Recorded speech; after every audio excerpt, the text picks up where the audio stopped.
Hello, आप सभी को नौकरी फर्स्ट प्लेटफॉर्म पे स्वागत है। यहाँ जो देख पा रहे हैं, ये जो पीडीएफ जो है आपका एक सैनिक रिक्रूटमेंट आया है और डिटेल एडवर्टाइजमेंट है। तो यहाँ पे जो देख पाइए कुछ टीचिंग पोस्ट, कुछ नॉन टीचिंग पोस्ट का आपको वैकेंसी मिल जाएगा। तो यहाँ पे जो देख पाइएगा कुछ कॉन्ट्रेक्चुअल बेसिस पे भी होगा और कुछ जो आपका रेगुलर बेसिस पे आपका वैकेंसी है। तो सैनिक स्कूल में जो हमेशा जो आता है तो इस प्रकार से ही आता है, कुछ कॉन्ट्रेक्चुअल बेसिस पे आता है, कॉन्ट्रैक्ट बेसिस पे, कुछ जो है आपका रेगुलर बेसिस पे है। तो इस प्रकार से आपका जो जो वैकेंसी रहेगा इसमें भी सेम है। उसके बाद यहाँ पे जो है सैनिक स्कूल जो रेसिडेंशियल होता है, रेसिडेंशियल का मतलब होता है वहाँ पे खुद से आपको रेसिडेंस यहाँ पे प्रोवाइड कराया जाएगा, सैनिक स्कूल कराएगा, उसी में उसी कैंपस में रहना होगा आपको। और आपको टीचिंग भी, जो भी आपका ड्यूटी है टीचिंग का, तो टीचिंग करिएगा। या फिर क्लर्कियल पोस्ट के लिए वैकेंसी है तो यहाँ पे क्लर्कियल वर्क जो होगा वो आपको करना होगा। तो इस प्रकार से देखिएगा, यानी फर्स्ट में जो आपका लोअर डिवीजन का जिसको एलडीसी बोलते हैं, रेगुलर बेसिस पे यानी परमानेंट, जो एक बार जॉब लग गया तो आपका रिटायरमेंट का जो एज होता है 60 वर्ष, तो उस समय तक आपका जो काम कर पाइएगा, वर्क कर पाइएगा। यहाँ पे इसेंशियल क्वालिफिकेशन है कुछ दिया गया, मिनिमम क्वालिफिकेशन आपका है जो आपका 10th होना चाहिए, 10th आपका जो पास होना चाहिए। और उसके बाद यहाँ पे टाइपिंग स्पीड चाहिए आपका 40 वर्ड पर मिनट इंग्लिश में, या फिर उसका knowledge of short hand writing जिसको स्टेनो बोलते हैं, हिंदी एंड इंग्लिश में चाहिए। और 18 से आपका 50 वर्ष आपका एज इन्होंने रखा है। और एज का रेफरेंस पॉइंट जो रखा है, जो कैलकुलेट करेंगे 31 दिसंबर 2025 के रेस्पेक्ट में करेंगे। उसके बाद जो देख पाइएगा पे स्केल जो यहाँ पे लेवल 2 का लगने वाला जो 19,000 से लेकर के 63,000 आपको मिलना है। उसके अलावा जिसमें टीए जो होता है, अदर अलाउंसेस जो होता है वो मिलेगा। उसके बाद यहाँ पे पोस्ट कितना वैकेंसी है, कितना पोस्ट के लिए, तो सिर्फ एक ही वैकेंसी है। और यूआर के लिए, यूआर का मतलब अनरिजर्व, जो कि मतलब किसी के लिए रिजर्व नहीं था, उसमें जो है किसी भी कैटेगरी का आप कैंडिडेट हैं तो आप उसका लिए अप्लाई कर सकते हैं।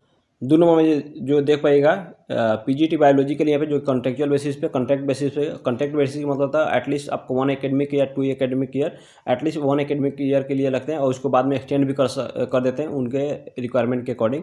और यहाँ पे टोटल इसमें एक ही वैकेंसी है। और उसके बाद आपका जो सैलरी मिलने वाला है 75,000 कंसोलिडेटेड का मतलब था आपका फिक्स जो सैलरी मिलेगा 75,000 पर मंथ। आपको इसमें टीए कुछ एक्स्ट्रा अलाउंसेस कुछ जो है नहीं मिल पाएगा। उसके बाद यहाँ पे इसेंशियल क्वालिफिकेशन में जो देख पाइएगा, हर सब्जेक्ट जो भी पीजीटी जहाँ से भी आता है तो वहाँ पे देख पाते हैं कि जो रिलेवेंट या रिलेटेड सब्जेक्ट है, जिसमें पीजीटी बायोलॉजी है तो बायोलॉजी में आपका क्या होना चाहिए, मास्टर डिग्री होनी चाहिए, वो इंटीग्रेटेड हो या फिर ये आपका ये सिंपल आपका मास्टर होगा। उसके बाद आपका बीएड होना चाहिए एनसीटी से, इसमें कोई आपका टेट का कोई जरूरत नहीं पड़ता है। उसके बाद यहाँ पे 3 ईयर से यदि एमएड बीएड भी किए हैं 50% मार्क्स के साथ या इंटीग्रेटेड है तो आपके इस पोस्ट के लिए अप्लाई कर सकते हैं।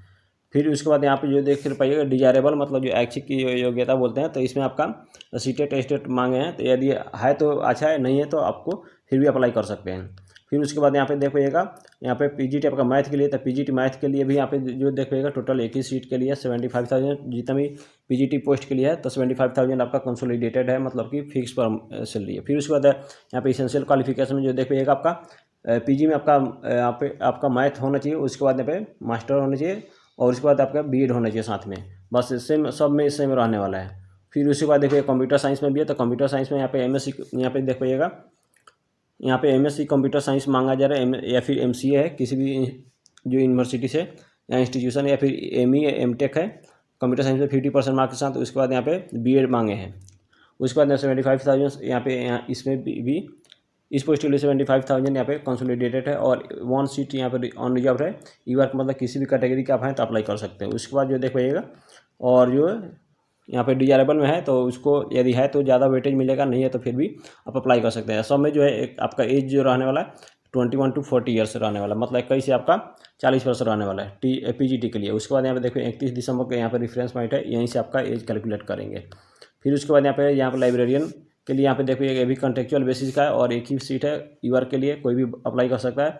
इसमें भी 55,000 पर मंथ आपका सैलरी मिलने वाला है। उसके बाद यहाँ पे बैचलर डिग्री यहाँ पे लाइब्रेरी साइंस में होना चाहिए 50% मार्क्स के साथ। उसके बाद जो देखो यहाँ पे फिर बैचलर डिग्री लाइब्रेरी इन्फॉर्मेशन में होना चाहिए, इन्फॉर्मेशन साइंस जो होता है उसमें होना चाहिए। फिर इसमें से कोई एक है तो आपके पास डिग्री, तो आप ये इस पोस्ट के लिए अप्लाई कर सकते हैं। और इसमें जो आपका एज रहने वाला है 21 से 35 वर्ष रहने वाला है। आपका डेट ऑफ बर्थ के लिए रेफरेंस लेंगे इन्होंने एज कैलकुलेट करने के लिए, तो 31 दिसंबर 2025 लेंगे। उसके बाद यहाँ देख पाइएगा कॉन्ट्रेक्चुअल बेसिस पे था, इसको बता दिए। डिजायरेबल जो है वीडियो को पॉज करके देख लीजिएगा, या फिर मेरा टेलीग्राम का चैनल का जो लिंक लगा होगा डिस्क्रिप्शन बॉक्स में, तो वहाँ से भी जा करके आप पीडीएफ ले सकते हैं। और यहाँ देख पाइएगा यहाँ पे TGT आप यहाँ पे सोशल साइंस के लिए यहाँ पे जो देख पाइएगा ये भी कॉन्ट्रेक्चुअल बेसिस के लिए, और यहाँ भी एक ही पोस्ट आपको दिखाई दे रहा होगा, यहाँ पे एक ही पोस्ट के लिए है और आपका ये OBC के लिए था, मतलब ये रिजर्व्ड है, सिर्फ OBC कैंडिडेट ही इसके लिए फॉर्म अप्लाई कर सकते हैं। उसके बाद यहाँ कंसोलिडेटेड है 70,500 एंड 70,500 रुपये पर मंथ आपको सैलरी मिलने वाला है। उसके बाद यहाँ पे एसेंशियल क्वालिफिकेशन में जो देख पाइएगा यहाँ पे 4 ईयर्स इंटीग्रेटेड कोर्स है, यहाँ पे बैचलर प्लस आपका BEd जो होता है, या फिर कोई इंटीग्रेटेड कोर्स किए 50% मार्क्स के साथ एग्रीगेट होना चाहिए। उसके बाद या फिर सिंपल कोई भी बैचलर या फिर ऑनर्स होना चाहिए 50% मार्क्स के साथ। और उसके बाद जो होता है BEd होना चाहिए, और 3 ईयर्स इंटीग्रेटेड BEd MAd इसमें भी है। और उसके बाद इसमें जो सब्जेक्ट कॉम्बिनेशन होता है, सब्जेक्ट कॉम्बिनेशन है नहीं, तो सब्जेक्ट कॉम्बिनेशन का यहाँ पे कोई मसला नहीं है, बस आपके पास बैचलर डिग्री होना चाहिए सोशल साइंस में, और उसके बाद यहाँ पे BEd होना चाहिए। और उसके अलावा जो देख पाइएगा यहाँ पे सीटेट पेपर जो 2 होता है, पेपर 1 पेपर 2, तो यहाँ पर सीटेट पेपर 2 चाहिए आपको।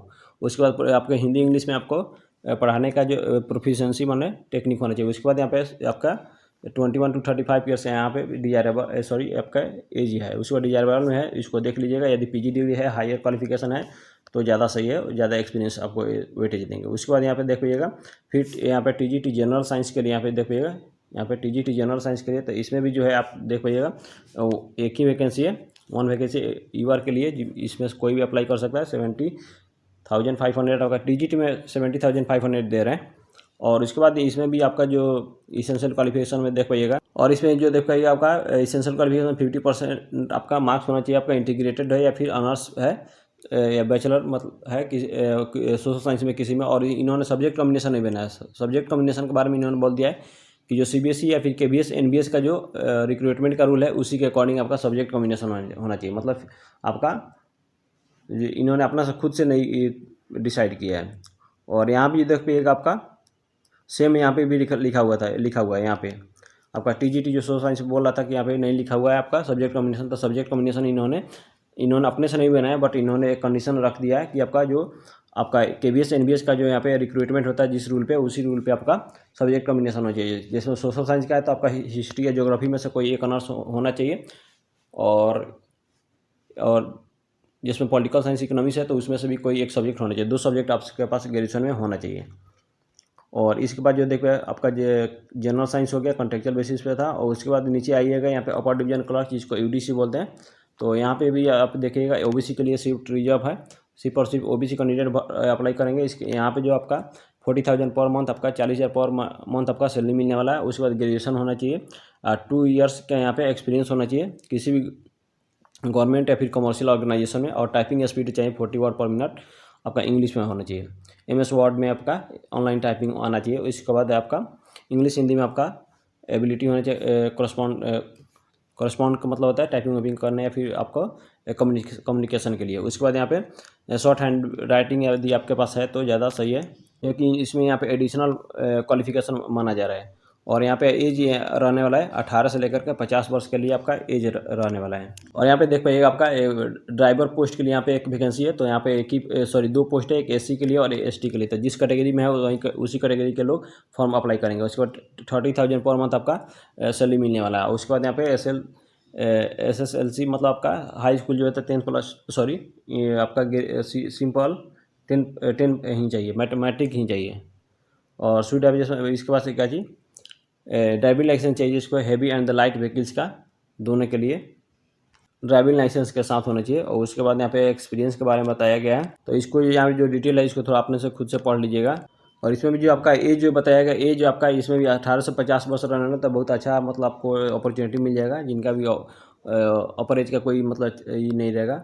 उसके बाद यहाँ पे वार्ड बॉय का है, जिसको आपको वार्ड बॉय के और भी नाम से बोलते हैं, सिंपल जिसको वार्डन बोल देते हैं, तो वहीं वार्ड बॉय है। तो वार्ड बॉय के लिए आपका यहाँ पे देख पाइएगा, इसका जो कॉन्ट्रेक्चुअल बेसिस के लिए है, और आपका 3 पोस्ट है, तो 2 पोस्ट आपका ईआर के लिए अनरिजर्व कोई भी भर सकता है 2 पोस्ट के लिए, और 1 पोस्ट के लिए यहाँ पे सिर्फ OBC अप्लाई कर सकते हैं। 30,000 आपका पर मंथ आपका सैलरी मिलने वाला। उसके बाद इसेंशियल क्वालिफिकेशन में जो देख पाइएगा यहाँ पे, तो इसेंशियल क्वालिफिकेशन में आपके पास सिर्फ और सिर्फ मैट्रिकुलेशन होना चाहिए। उसके बाद यहाँ पे इंग्लिश में आपको बोलने के लिए इन्फ्लुएंसी होना चाहिए। और एज यहाँ पे 18 से 50 वर्ष इसमें भी रखा गया है। डिजायरेबल में यदि हायर क्वालिफिकेशन है कुछ इस तरह से BA BSc BCom या फिर आर्ट्स इस तरह, या फिर स्पोर्ट में या फिर म्यूजिक में कुछ आपके पास कंप्यूटर नॉलेज भी है तो आप उसका अटैच कर सकते हैं, ज़्यादा वेटेज मिलेगा।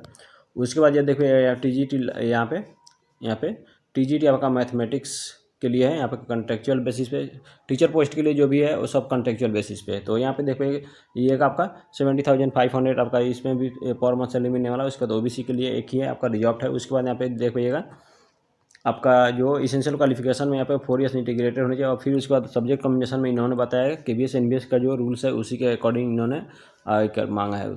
उसके बाद यहाँ देख पाइएगा आपका BA डिग्री होना आपके पास अनिवार्य है। उसके बाद यहाँ पे देख पाइएगा यहाँ पे फिर वहीं पे BEd MAd आपके इंटीग्रेटेड कोर्स है तो भी चलेगा। उसके बाद आप क्वालिफाइड आपका क्या कौन सा पेपर होना चाहिए, पेपर 2 यहाँ पे क्वालिफाइड होना चाहिए CTET का। और हिंदी और इंग्लिश में आपका प्रोफिशिएंसी होना चाहिए आपका पढ़ाने के लिए। और उसके अलावा जो है डिजायरेबल में क्वालिफिकेशन यहाँ दिया गया तो इसको पढ़ लीजिएगा। अब यहाँ पे चलते देख लेते कहाँ से आपका वैकेंसी है। तो वैकेंसी जो है यहाँ पे देख रहे हैं, यहाँ पे लिखा हुआ है सैनिक स्कूल यहाँ पे संबलपुर जो कि ओडिशा में पड़ता है। तो इस प्रकार से ओडिशा का से आपका एक वैकेंसी है। और यहाँ पे जो कुछ जनरल इंस्ट्रक्शन दिया तो इसको पढ़ लीजिएगा। मैंने आपका यहाँ पे देख लीजिए आपका पेमेंट करना होगा, पेमेंट कितना का करना होगा। तो यहाँ पे पेमेंट जो के बारे में जो लिखा गया यहाँ पे आपका 500 आपका लगेगा जनरल और OBC के लिए। और उसके अलावा जिसमें SC ST हो गया इनके लिए EWS के लिए तो 2,250 यानी 250 पे SC ST के लिए लगने वाला है। उसके बाद यहाँ पे कैसे होगा तो पेमेंट जो कर पाएगा ऑनलाइन आपको मोड से हो पाएगा। और यहाँ पे जो ऑनलाइन पेमेंट करने का एड्रेस दिया गया जिसमें आपका प्रिंसिपल का नाम है, यहाँ पे बैंक होल्डर के नाम दिया गया है। उसके बाद यहाँ पे करेंट अकाउंट है, सेविंग अकाउंट नहीं है। उसके बाद बैंक का नेम स्टेट बैंक है। उसके बाद ब्रांच कोड देख लीजिएगा, उसके बाद IFSC कोड है, इसी पे आपको पेमेंट करना होगा। उसको पेमेंट करने के बाद यहाँ पे पोस्टल एड्रेस जो है आपको फाइनली जो भी आपके पास सर्टिफिकेट है और इसका जो प्रिंट ले करके जो आपको यहाँ पे इसमें अटैच करके सेंड करना होगा। पोस्टल एड्रेस यहाँ पे जो दिया गया है यहाँ पे देख रहे हैं पोस्टल एड्रेस में यहाँ पे प्रिंसिपल सैनिक स्कूल संबलपुर है, पोस्ट बसंतपुर, इस प्रकार से आपका एड्रेस हो जाएगा। पोस्टल एड्रेस इसी पे सेंड करना होगा। उसके बाद लास्ट जो डेट रहने वाला आपका 27 जनवरी 2026 तक पहुंच जाना होगा आपको जो आपका जो एप्लीकेशन है। और फाइनली इस पर जो आपका जो इनवेलप के ऊपर जो है उस पर टाइप कीजिएगा किस पोस्ट के लिए अप्लाई करते हैं, इतना करना जरूरी है। और इस प्रकार से देखिए आपका सिलेक्शन का प्रोसेस क्या रहना, तो सिलेक्शन का प्रोसेस जो होगा 3 फेज में होगा। फर्स्ट फेज में आपका रिटन टेस्ट होगा। उसके बाद यहाँ पे सेकंड फेज में आपका यदि आपके टीचर के लिए है तो आपको डेमोस्ट्रेशन क्लास डेमोस्ट्रेशन करना होगा, या फिर आपकी ड्राइवर के लिए तो वहाँ पे आप ड्राइविंग करना होगा। LDC के लिए है तो यहाँ पे LDC के लिए आप जो कंप्यूटर टाइपिंग होता है इस प्रकार से होगा आपका। तो 3 फेज में आपका ज्वाइनिंग होगा। इस प्रकार से कुछ इंस्ट्रक्शन है तो इस जो इंस्ट्रक्शन को पढ़ लीजिएगा और इसको डायरेक्ट चलते इसके ऑफिशियल वेबसाइट पे। उससे पहले जो है यहाँ पे इसका जो फॉर्म है इस फॉर्म को देख लीजिएगा। इसी फॉर्म को जो अप्लाई करना होगा, इस फॉर्म को अप्लाई करने के बाद आपको जो फी पेमेंट कर पाइएगा उसके साथ का जो 1-2 वो फोटोकॉपी निकला करके एक अपने पास रखिएगा सबका, और एक जो इनवेलप में करके आपको सेंड करना होगा। तो यहाँ पे आपका PDF जो मिल जाएगा मेरे टेलीग्राम चैनल का लिंक जो लगा है डिस्क्रिप्शन बॉक्स में, वहाँ से मिल जाएगा। जो किसी भी ब्राउजर में सैनिक स्कूल संबलपुर जैसे सर्च कीजिएगा तो इस प्रकार से इंटरफेस आपके सामने ओपन हो पाएगा। तो ओपन होने के बाद जो देख पाइएगा यहाँ पे तो इन्होंने इंटरफेस का इस प्रकार से डिजाइन किया कि इस प्रकार से आपका वर्टिकल मोड में आपका नहीं ओपन हो रहा। तो यहाँ पे जो देख पाइएगा तो यहाँ पे आपका जो इसको थोड़ा सा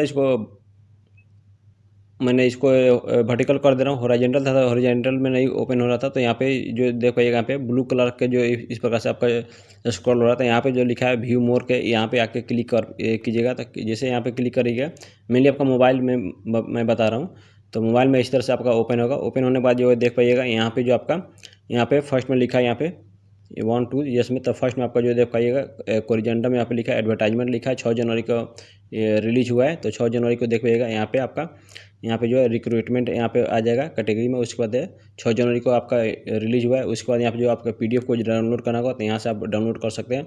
और उसके बाद आपका फॉर्म जो है फॉर्म कहाँ से मिलेगा, तो फॉर्म यहाँ पे जो लिखा है यहाँ पे जो देख पाइएगा 3 नंबर पे जो देख पाइएगा न्यू एप्लीकेशन फॉर्म सैनिक स्कूल यहाँ जो लिखा हुआ है यहाँ पे संबलपुर, यहाँ पे रिक्रूटमेंट है। उसके बाद यहाँ पे PDF है तो यहाँ से डाउनलोड कर सकते हैं। तो मेरा जो पर्पस होता है कि आपको डायरेक्टली इसके ऑफिशियल वेबसाइट से लेकर मैं बताऊं ताकि आपको दूसरी जगह भटकना ना पड़े। और उसके बाद जो है जो भी आपको जो नोटिफिकेशन मिले वो ऑथेंटिक मिले, 100% आपको श्योर रहिए मेरे जो चैनल से 100% आपको ऑथेंटिक मिलता है। तो आप लोग अभी भी चैनल को सब्सक्राइब नहीं किया तो सब्सक्राइब जरूर कीजिएगा। थैंक यू, धन्यवाद।